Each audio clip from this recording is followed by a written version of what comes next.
Hello दोस्तों, कैसे हो आप सभी। मैं बीके सिंह आप सभी का मैथ विद बीके सिंह में स्वागत करता हूं। और मैं आशा करता हूं कि आप सभी स्वस्थ होंगे, मस्त होंगे और अपनी पढ़ाई व सेहत का भी अच्छे से ख्याल रख रहे होंगे। तो आज का हमारा का पूरा सेशन हाफ ईयरली पर रहने वाले हैं। जितने भी आपके हाफ ईयरली से रिलेटेड जितने भी सवाल आए हैं, देखो लोगों ने ये टॉपिक इतने कॉम्प्लिकेटेड बना दिए हैं, लेकिन ये टॉपिक इतने कॉम्प्लिकेटेड है नहीं, क्योंकि इनको आपके लिए ट्रिक से ज़्यादा कराया जाता है और आप ट्रिक के पीछे भागते हैं कि हो सकता है कि ट्रिक से आप प्रेजेंट में थोड़ा सा सवाल को जल्दी निकाल पाएं, लेकिन लॉन्ग टर्म में अगर आपको एग्जाम 5 से 6 महीने या फिर 7 महीने बाद देना है तो ट्रिक आपकी साफ हो जाती है। ओनली केवल क्या बचता है, बेसिक बचता है। तो इसी कारण मैं हमेशा बोलता हूँ कि अपना बेसिक स्ट्रॉन्ग करो। उसके बाद जैसा भी सवाल हो, किसी का भी सवाल हो, चाहे पूरे मैथमेटिक्स के अंदर कहीं से भी सवाल है, अगर आपके बेसिक स्ट्रॉन्ग है तो आप जरूर कर पाएंगे। तो ये पूरा का पूरा सेशन डेडिकेट टू बेसिक। और तो हाफ ईयरली कैसे कैसे आप निकालते हैं, कैसे कैसे क्या कैलकुलेट करते हैं, तो वो सारी चीज़ इसमें डिस्कस होंगी। और इसमें जो एसएससी में सवाल आए हुए हैं वो भी हम डिस्कस करेंगे, लेकिन पूरा का पूरा बेसिक के साथ। देखो पहला सवाल, लेकिन पहला सवाल बताने से पहले मैं आपको कुछ चीज़ बताऊंगा यहाँ पर। वो चीज़ ये है कि जब भी आप हाफ ईयरली की बात करें तो हिंदी में इसे अर्धवार्षिक बोलते हैं जी। जब भी अर्धवार्षिक की बात हो तो कहने का मतलब ये है कि ये मान लो कोई 12 महीने का टर्म है, क्योंकि 12 महीने में मेरी 1 साल होती है। तो जब भी आप अर्धवार्षिक की बात कर रहे हैं तो 6 महीने का टर्म बनेगा। तो एक टर्म 6 महीने का, एक टर्म 6 महीने का। तो कहने का मतलब ये है कि अगर आप ब्याज को अर्धवार्षिक संयोजित कर रहे हैं तो साल में कितनी बार संयोजित करेंगे जी? 2 बार संयोजित करेंगे। 2 बार संयोजित करेंगे। मान लो मेरी रेट कोई आर थी कब? जब मैं कैलकुलेट कर रहा हूँ ईयरली। तो जब मैं साल में 2 बार कैलकुलेट कर रहा हूं तो रेट भी मेरे को आधी करनी पड़ेगी कि नहीं? फिर यही आपको यहाँ पर समझना है कि रेट को क्या करते हैं, आप आधा कर देते हैं, टाइम को दोगुना कर देते हैं। क्यों कर देते हैं? क्योंकि रेट आधी इस कारण की, क्योंकि मेरे को साल में 2 बार कैलकुलेट करना है तो मैंने आधा कर दिया। टाइम मैंने 2 टाइम क्यों किया? क्योंकि साल में मेरे को 2 बार कैलकुलेट करना है तो मैंने ये क्या कर दिया, दो गुना कर दिया।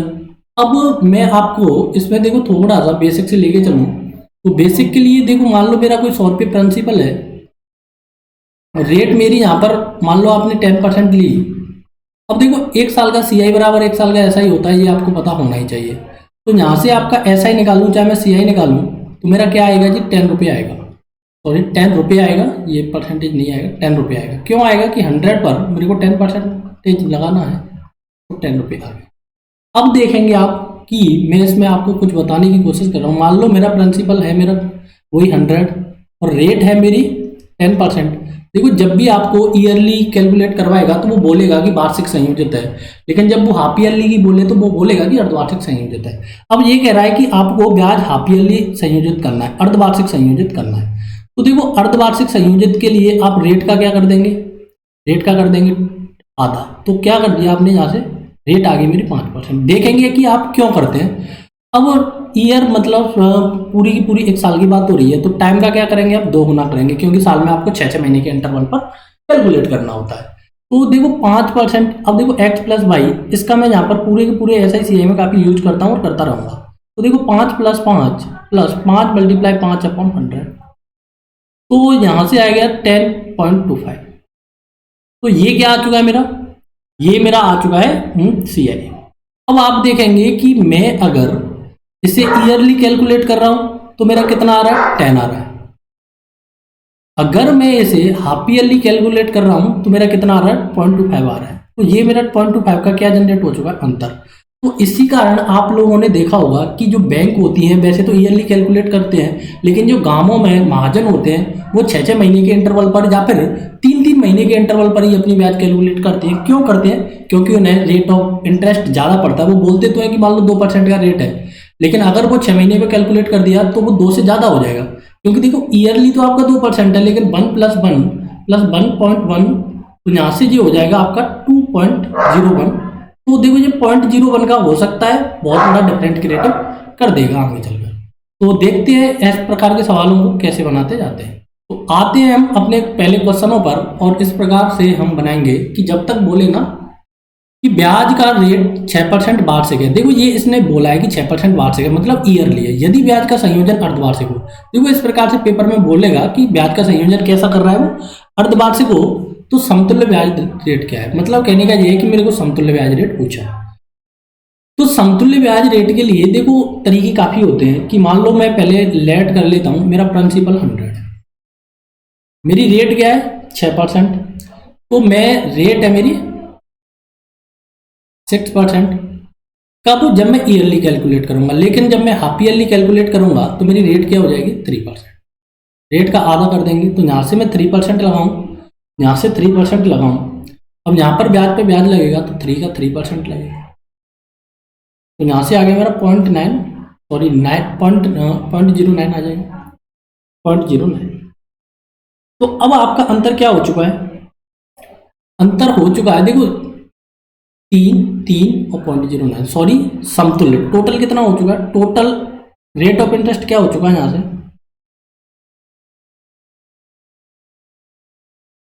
टोटल रेट ऑफ इंटरेस्ट हो चुका है 3 + 3.09, तो ये क्या हो गया 6.09। या फिर आप कैसे करेंगे? अब देखो x + y वाला ये वाला फॉर्मूला आपके लिए पूरे के पूरे SICI में काफ़ी ज़्यादा हेल्पफुल रहने वाला है। कि देखो x भी 3 है, ये भी 3 है, प्लस 3 × 3/100, तो ये हो गया मेरा 6.09। फिर से ऐड, तो ये क्या हो चुका है मेरा नेट रेट ऑफ इंटरेस्ट आ चुका है, या फिर टोटल रेट ऑफ इंटरेस्ट आ चुका है। कब?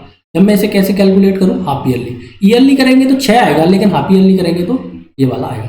तो दोनों तरीके में से देखो आपको जो भी बेटर लगे वो ठीक है, लेकिन बट ये वाला तरीका मैं इसको थोड़ा सा ज़्यादा यूज करूँगा, क्योंकि इससे सवाल निकालने बड़े आसान हो जाते हैं और काफ़ी ईजिली से हम इस सवाल को कैलकुलेट कर पाते हैं। देखो आते हैं हम नेक्स्ट सवाल पर। नेक्स्ट सवाल है हमारा कि व्यक्ति 7500 रुपये की राशि 4% वार्षिक CI, देखो इसने बोला है कि वार्षिक CI पर निवेश किए रहता है, यदि ब्याज का संयोजन अर्धवार्षिक हो तो एक साल में वह राशि कितनी हो जाएगी। अब देखो ये पहले बोलेगा कि रेट कैसी है मेरी वार्षिक है, अब कह रहा है कि अगर जब मैं इसे वार्षिक ना लेकर इसे हाफ ईयरली लूँ तो मेरी रेट क्या हो जाएगी।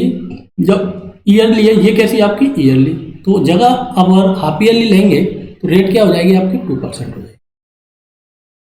तो रेट मेरी 2% हो चुकी है। प्रिंसिपल मेरा कितना है 75,000, सॉरी 7500 रुपये है। तो लगाने के तरीके काफ़ी होते हैं। 7500 पर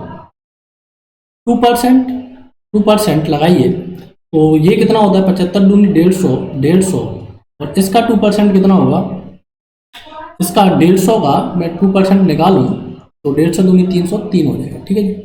तो यहाँ से मेरा टोटल कितना आ चुका है, देखो 150 और 3, तो टोटल कितना आ गया यहाँ से मेरा CI, टोटल CI हो चुका है मेरा 303। अब वो मेरे से पूछा क्या है उसने, वह राशि कितनी हो जाएगी, मतलब कहने का ये है मेरे को 7500 और ऐड करना है इसमें, क्योंकि अमाउंट पूछा है उसने। तो कितना हो जाएगा 7803 रुपये, सॉरी 7803 रुपया मेरा अमाउंट हो जाएगा। तो इस प्रकार से आप इस सवाल को कैलकुलेट करेंगे। अब देखो इसमें अब दूसरा तरीका आप कैसे कैलकुलेट लगाना है कि आपको 100% की वैल्यू क्या दी है 7500 दी है, रेट क्या है आपकी 2%। अब x + y + x × y/100 से लगाएंगे तो 2 + 2 + 2 × 2/100, तो यहाँ से आ गया आपका 4.0। ठीक है जी। तो 4.04 हो गया। अब मेरे को वैल्यू किसकी चाहिए, 104.04 की वैल्यू चाहिए। अब इसे आप कैलकुलेट कर लेंगे तो आपका यही आंसर फिर से आ जाएगा। तो आते हैं नेक्स्ट सवाल पर, देखते हैं नेक्स्ट सवाल कि 20,000 रुपये की राशि 10% वार्षिक CI की दर पर निवेश की जाती है 1.5 साल बाद। देखो ये 1/2 है, 1.5 साल बाद यह राशि कितनी हो जाएगी यदि ब्याज का संयोजन कैसा है जी अर्धवार्षिक। देखो ब्याज का संयोजन कैसा है, बस अर्धवार्षिक है, ये आपको पकड़ना है। अब देखो 1.5 साल को क्या लिखते हैं आप, 1.5 साल को लिखते हैं ऐसे, तो 1 + 1/2। अब 1 को क्या लिखेंगे, इस वाले 1 को, क्योंकि ब्याज का संयोजन मेरा अर्धवार्षिक है, तो 1/2 + 1/2 + 1/2। 1/2 का मतलब क्या है मेरा 6 महीने, 6 महीने, 6 महीने। तो कहने का मतलब ये है कि 1.5 साल में मेरे को ब्याज कितने बार कैलकुलेट करनी है जी, 3 बार कैलकुलेट करनी है। रेट क्या है मेरी, रेट दी है 10%। कब, जब ये है वार्षिक, लेकिन मेरे को कैलकुलेट कैसे करना है अर्धवार्षिक, तो मेरा नेट रेट क्या हो जाएगा यहाँ से 5%। कोई को यहाँ तक इतना में शंका नहीं होनी चाहिए। अगर इतनी में शंका नहीं है तो जिन लोगों ने हमारे CI के पहले वाले वीडियो देखे हैं तो उन्हें आप सवाल लगाने में कोई दिक्कत आएगी नहीं। तो 20,000 रुपये पर 3 डंडे हज कर 5% से लगा देना है, तो यहाँ से कितना आएगा आपका 1,000, 1,000, 1,000। अब 1,000 का फिर से 5% लगाएंगे तो 50 होगा। अब ये हो गया मेरा 2,000, कितना हो चुका है 2,050 का मैं फिर से 5% लगाऊं तो 25 और ये हो गया 10, एक संख्या बाद पॉइंट आ जाएगा, तो 102.5। तो अब जो भी निकालना है कि ब्याज का संयोजन अर्धवार्षिक हो, तो वो क्या पूछ रहा है कि राशि क्या हो जाएगी। तो देखो 20,000 तो ये है मेरा, अब 3,000 ये हो गया, अब ये कितना हो गया आपका 0.525, ठीक है जी, 152 पॉइंट। तो ये हो चुका है मेरा 23,152.5। तो ये क्या हो गया मेरा अमाउंट आ चुका है, ठीक है जी। जो भी पूछे आप बड़ी आसानी से निकाल देंगे, ऐसा ही पूछे सीआई पूछे, बस आपको आना चाहिए। इससे पहले वाले अगर हमारे वीडियो आपने देखे हैं तो आपको इस वाले टॉपिक में कोई दिक्कत नहीं आएगी, क्योंकि जैसे आपका ईयरली होता है, जैसे ही आप ईयरली होता है, कोई बड़ी टास्क है नहीं इसमें। एक व्यक्ति 3% वार्षिक सीआई की दर पर कर्ज लेता है जिसमें ब्याज का संयोजन वार्षिक होता है, मतलब कहने का यह है कि ईयरली हो रहा है। वह इस पैसे को 5% वार्षिक सीआई की दर पर निवेश करता है, मतलब कहने का यह है कि इसने ये पैसा निवेश कर दिया, 3 पर लिया और 5 पर निवेश कर दिया, ठीक है जी। जिसमें ब्याज का संयोजन अर्धवार्षिक है। जो इसने 5% पर जमा किया है उसमें ब्याज का संयोजन कैसा है आपका हाफ ईयरली है। तो मतलब 1 साल बाद वह इतने रुपए का लाभ कमाता है, तो वह राशि कितनी है। कहने का मतलब ये देखो, उसने R1 थी मेरी 3%, उसने वो पैसा कितने रुपए पर डिपॉजिट कर दिया 5% पर, लेकिन किस पर हाफ ईयरली, तो बोले तो 2.5% पर, ठीक है जी। 5/2 लिख दूं मैं इसे तो कैलकुलेट करना थोड़ा सा आसान रहेगा, ठीक है। 5/2 पर मैंने डिपॉजिट कर दिया। अब ये कह रहा है कि 1 बरस में उसे कुछ लाभ हो गया। क्यों हो गया, क्योंकि उसने 3 रुपए पर लिया था वार्षिक और उसने अर्धवार्षिक जमा कर दिया। तो आपको पता है कि अर्धवार्षिक पर मेरे को ज्यादा ब्याज मिलेगा। तो 3 रुपया तो मेरा वार्षिक था, लेकिन अब मैं 1 साल का 5/2 से नेट कैलकुलेट करूं तो यहां से क्या आ गया मेरा 5/2 प्लस 5/2 मल्टीप्लाई 5/2 अपॉन 100। तो यहां से 5 प्लस ये क्या हो गया आपका 25/4 अपॉन 100। तो यहां से हो गया आपका 5 प्लस, तो 25 मल्टीप्लाई जी हो गया मेरा 4 मल्टीप्लाई 100, सॉरी, तो 25 प्लस 16 हो चुका है, ठीक है जी। तो ये कितना हो गया 81 प्लस 16, तो नेट कितना आ चुका है मेरा 81 प्लस 16 आ चुका है। अब इन दोनों का अंतर देखो, एक तो ये वाला अंतर, क्योंकि ये मैंने कम पे लिया ज्यादा पे जमा किया, ये वाले का अंतर, और इस 3 रुपये ब्याज वाले का अंतर, 3% का ब्याज का अंतर ही क्या है, मेरे को इतने रुपया दिया है। तो मैं इसमें से क्या सब्ट्रैक्ट करूंगा जी, इन दोनों का अंतर लूंगा कि 81 अपॉन 16 माइनस 3, तो ये हो गया 81 अपॉन माइनस 43, सॉरी 48 अपॉन 16। तो यहां से मेरा डिफरेंस आ चुका है, ये आया 3 का, ये आया 3 का अपॉन 16। इसकी वैल्यू आपको क्या दी है 33, ये वाली वैल्यू दी है 132.0। तो वह राशि कितनी थी, मतलब अल्टीमेट मेरे को 100% की वैल्यू चाहिए। तो 132 मल्टीप्लाई 100 अपॉन 33 मल्टीप्लाई 16, तो ये गया इससे कितने बार 4 बार गया, 4 चौक 16। अब देखो ये 64 या फिर 64,000 जो भी आपकी वैल्यू है। तो ये इस प्रकार के सवाल पेपर में काफी आपको पूछे भी जाते हैं और ये आपको थोड़ा सा परेशान भी करेंगे। देखो क्यों आया ये 1320 का अंतर क्यों आया, क्योंकि कम रेट में उसने ली और ज्यादा रेट में जमा कर दी, ठीक है जी। तो इस कारण ये मेरा अंतर यहाँ पर आया। अब देखते हैं नेक्स्ट सवाल। अगर नहीं समझ में आता है तो वीडियो दोबारा देखें, फिर भी नहीं आता है तो कमेंट बॉक्स में लिखकर जरूर बताएं कि 25,000 रुपए की राशि 12% वार्षिक ब्याज दर से 1 साल का सीआई और एसआई का अंतर क्या है यदि ब्याज का संयोजन अर्धवार्षिक है। अब देखो आपने इस प्रकार के संयोजन ईयरली पर 2 साल में आपने जरूर निकाले कि 2 साल के एसआई और सीआई का अंतर क्या है। तो जब मेरी रेट कह रही है 12% वार्षिक है, तो हाफ ईयरली पे मैं जाऊं, मेरी 12% वार्षिक है, तो हाफ ईयरली क्या हो जाएगी, यहाँ से 6% हो जाएगी। इसमें किसी को कोई शंका नहीं होनी चाहिए। यहाँ से मेरी हाफ ईयरली रेट आ चुकी है, ठीक है। तो अब क्या करेंगे कि 2500 रुपया है मेरा, 6% रेट है, तो 6% रेट से मेरा यहाँ से कितने बनेगा 25 छः 150 और 25 छः 150 और 150 का 6% होता है मेरा 9, ठीक है जी। तो अंतर कितना आ चुका है, देखो ये पूरा वाला क्या है मेरा सी आई है, सॉरी एस आई है, और ये टोटल क्या है सी आई है। तो डिफरेंस कितना आ चुका है 9 का अंतर आ चुका है, क्योंकि इस प्रकार से अंतर हमने पहले भी निकाले थे। अब काफ़ी लोगों को ये बात समझ में नहीं आई। तो देखो 2500 रुपया पे 6% मैंने रेट लगाया, तो ये क्या आ गया मेरा CI आ गया, CI नहीं SI। फिर से ब्याज पे ब्याज लगेगा सेकंड ईयर के लिए, फिर से मेरा SI आ गया। तो 20 से 20 ये गया मेरा 4 टाइम, 9 चौक होता है मेरा 36/4, तो फिर से क्या आ गया जी 9 रुपया। तो 9 रुपया मेरा क्या आ जाएगा, अंतर आ जाएगा। जो भी तरीका आपको बेटर लगे उसके साथ आप जाइए।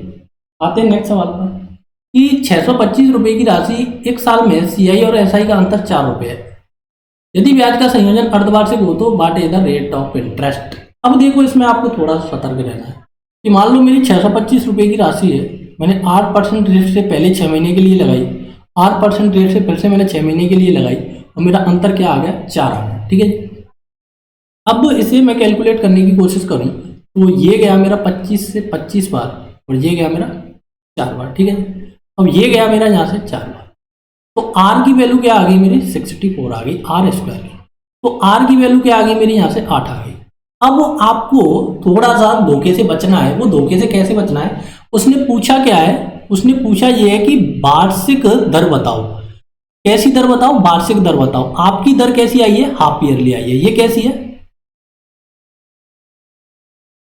ये हाफ ईयरली है। क्यों है, क्योंकि ये 4 रुपए का अंतर है, ये एक साल का है। ये R और R मैंने हाफ ईयरली मानी है, तो इसको मैं ईयरली करने के लिए किसका मल्टीप्लाई कर दूंगा, इसमें 2 का मल्टीप्लाई कर दूंगा, तो 16% में क्या हो जाएगी, ईयरली रेट ऑफ इंटरेस्ट हो जाएगी।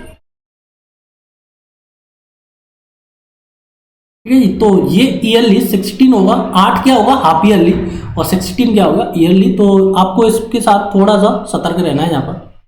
कि आते हैं नेक्स्ट सवाल पर, बड़ा आसान सा सवाल।